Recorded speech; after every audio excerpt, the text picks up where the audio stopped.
I'm exploring Chicago with a couple of skateboarders from out of town. They're showing me how their way of navigating the city unlocks an entirely new appreciation for the built environment. Skateboarding's fun. They're also part of a foundation started by Tony Hawk back in 2012. I think skate parks are a huge reason for my success because the sense of community that was there and the people from all different walks of life that came to share this common idea and this common passion, that's what it was all about. And really that's what I've been trying to project into the skate parks today and the reason why we started the foundation in the first place. The success of their work makes Tony Hawk an oddly prolific developer of public space. These folks have had a huge hand in shifting the sport's perception.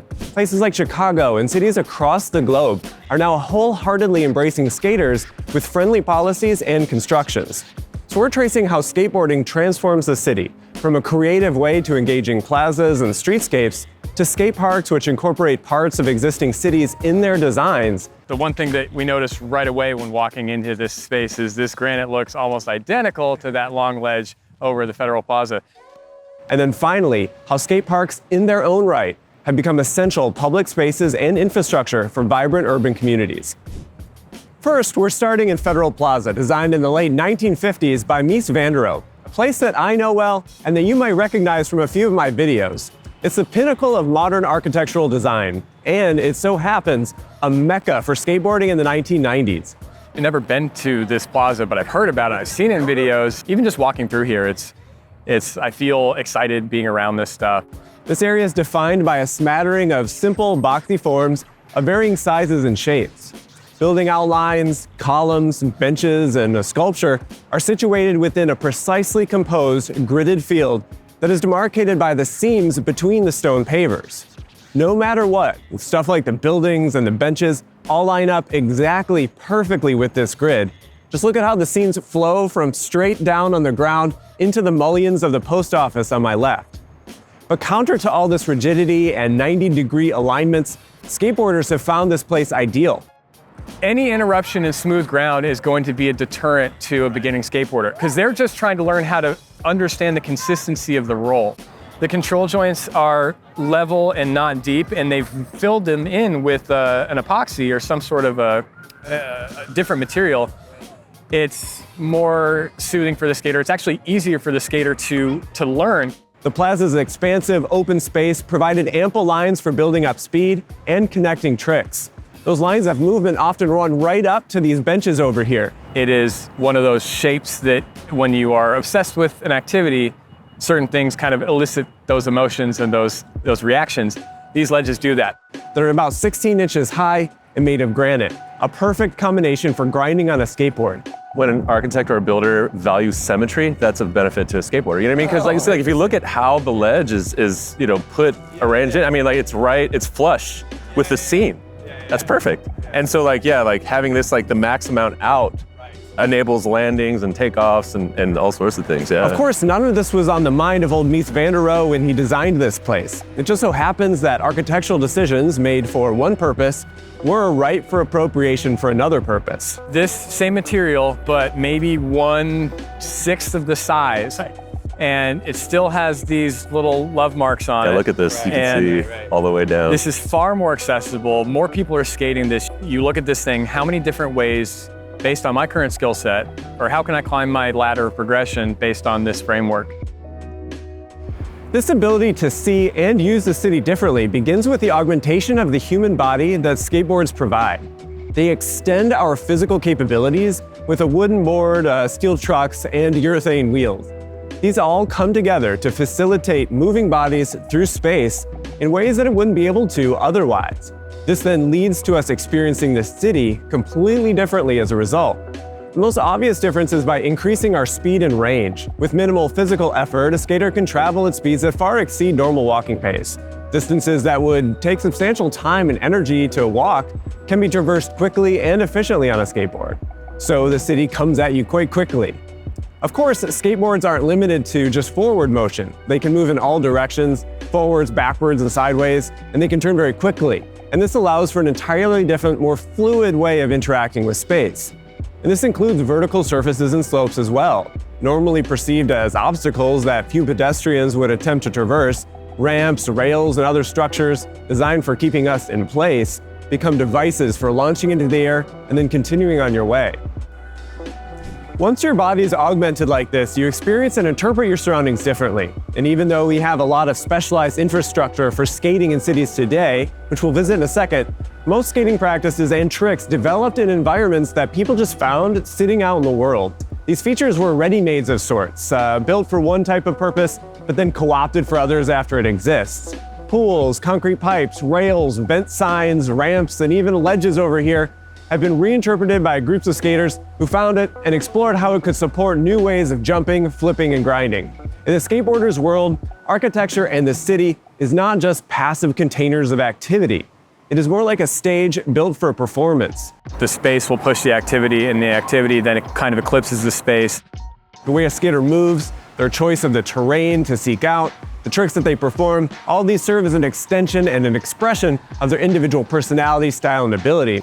The city is a canvas in a sense, a playground or an arena that holds a promise. The city is like a constantly shifting landscape of prospects and risks, where everyday structures take on new meanings and new possibilities. Once a spot is identified for its potential for creative occupation, it will be labored over with dozens, maybe even hundreds of passes to land an elusive move.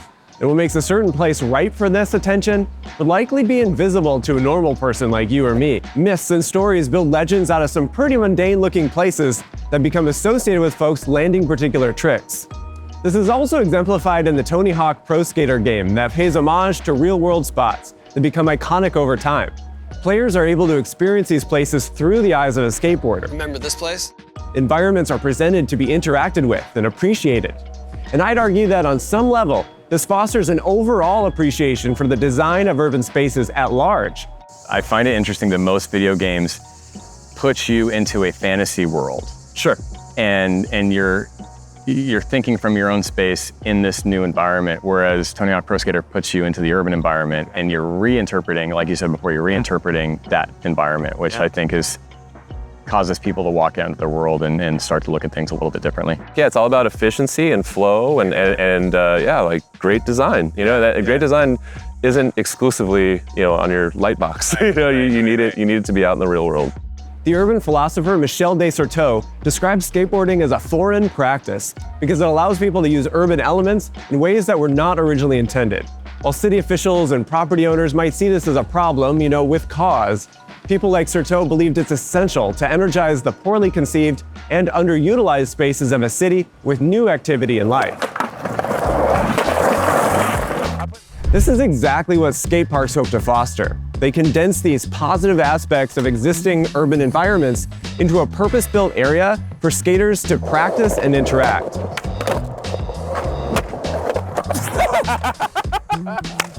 Thanks, buddy. Good one. This not only spares some of the more fragile elements in the city that might be damaged by these alternative practices, it also offers a common location for interested folks to be able to learn from one another and then be able to establish a close-knit community of supportive people that are united by a common goal and activity. Every day there are people leaving this space feeling better about themselves, feeling stronger, feeling more accomplished, feeling resilient, and feeling more in tune with their community and themselves, and that's priceless. This is Grant Skate Park, which opened in 2014, and it was designed by Altumanu landscape architects who consulted with a number of folks throughout the design process. And the design draws on the common layout considerations that are relevant to any skate park, which allows for smooth flow and easy navigation between different sections to link tricks and lines. These lines are punctuated with elements like quarter pipes, ramps, rails, stairs, ledges, and bowls.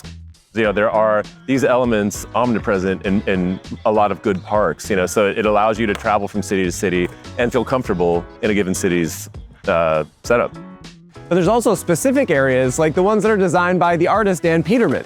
He had a sculpture that was temporarily located in front of the steps of the Museum of Contemporary Art to our north, and that piece became really popular with local skaters. So they commissioned him to make a new piece located here that could be used by skaters more permanently. Does that have to do with the history of this area that they're trying to, communicate or represent? There's a lot of things. And then, they got a mural over there. Yeah, so it's clearly a community effort. They're trying to make it like an integrated part of the community versus being like a standalone, hey, this is just where the skaters go. The design of skate parks are marked by a few important features, according to the architectural theorist Ian Borden. They are curvature in plan and in section, transitions, flat bottoms, drop-in points, smoothness, harmony, wall edges, and variegated range. You have a gentle slope, a ride-on rail, open sidewalks, and there's some people skating flat ground over there, but there's enough space for pedestrians to walk through, adjacent to the skaters and not feel threatened by it. This nice little slope, you got a little wall or a little bank on that side, the embankment. 10,000 square feet for every 25,000 residents. That's the skate park adoption model. Yeah, and you need to absolutely survey the local skate population about what features they want, because that's who's going to be using it the most. So if you just, even if you do your due diligence and you hire a great firm to design and pour the concrete and everything, you still need to engage the actual skate community. Of course, building skate parks is super expensive. The average cost per square foot for skate parks in the US used to be $50 per square foot. This was about 15 years ago. Now it's at 100. Considering these are popular, free-to-use public recreational facilities made of concrete, they require virtually no maintenance and last for decades. The total cost of ownership is actually quite low compared to other urban amenities, but it can be difficult for communities to fund the initial costs of their design and construction. And that's where initiatives like the Skatepark Project, formerly known as the Tony Hawk Foundation, comes in. I'm excited to go check out the park locally that we were involved with.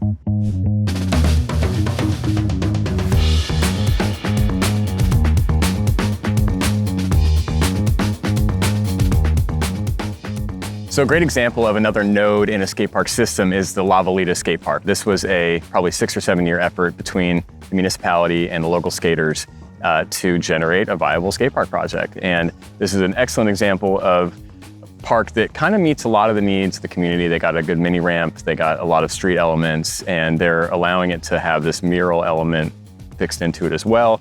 It seems to be evolving with the chalk and the spray paint and everything, but it's a nice, it gives it some extra color and some extra life, and it's a great park.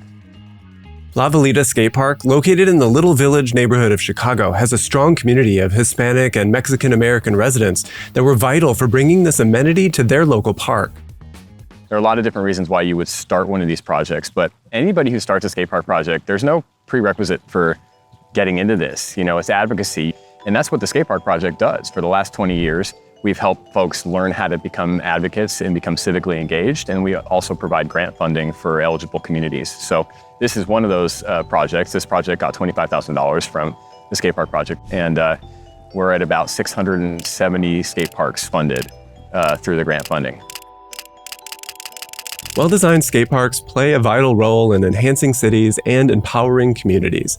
They have a profound impact on physical health, promoting exercise and personal growth while fostering social interaction and inclusivity. When you see people land stuff, you get excited for them because you've been through it or you aspire to go through that, and that's a really beautiful thing. By nurturing vibrant and cohesive urban spaces, skate parks strengthen community bonds and create a sense of belonging. Encouraging further investment and support for skate park design is essential to continue reaping these positive benefits, ensuring that our cities thrive for dynamic and inclusive hubs for all. Ooh, that was a little sketchy. This video is supported by Nebula, who is absolutely instrumental in helping me to be able to make videos like this. Their support allows me to hang out with cool people like Brent and Alec, which selfishly is pretty awesome. But then I get to share with you, so it's a win-win. For those of you that don't know already, Nebula is a video streaming platform owned by creators like me. Sam at Wendover Productions, Real Engineering, Not Just Bikes, City Beautiful, and many more of the folks that you watch are a part of it, and is by far the best place for viewing the videos that we make and to support me, and well, all of us, if you feel so inclined. Subscribers to Nebula get early access to our videos. The viewing experience is top-notch all around and will never show an ad. Also, there's content there that just isn't on YouTube or anywhere else for that matter. Sometimes I make a full-on companion video of interviews and things that are interesting but just don't make it onto YouTube, like the extended tour of the Marina City unit. There's also Nebula originals like Jetlag or Real Life Lore's Modern Conflicts. Who knows, maybe I'll have one there soon. And there's classes, where creators share behind-the-scenes insights into their process, giving you an opportunity to learn how the Friday Checkout makes a video, or how Foreign tells stories, or how Patrick Willems makes movies. So look, I know this part isn't for everyone, but for this month alone, Nebula opened the option for a lifetime subscription. To be fair, this is not the most economical way to consume content. There's no question to that. But if you are a super fan and you want to support this channel in the most generous way possible, you can sign up for that before the October deadline in the link.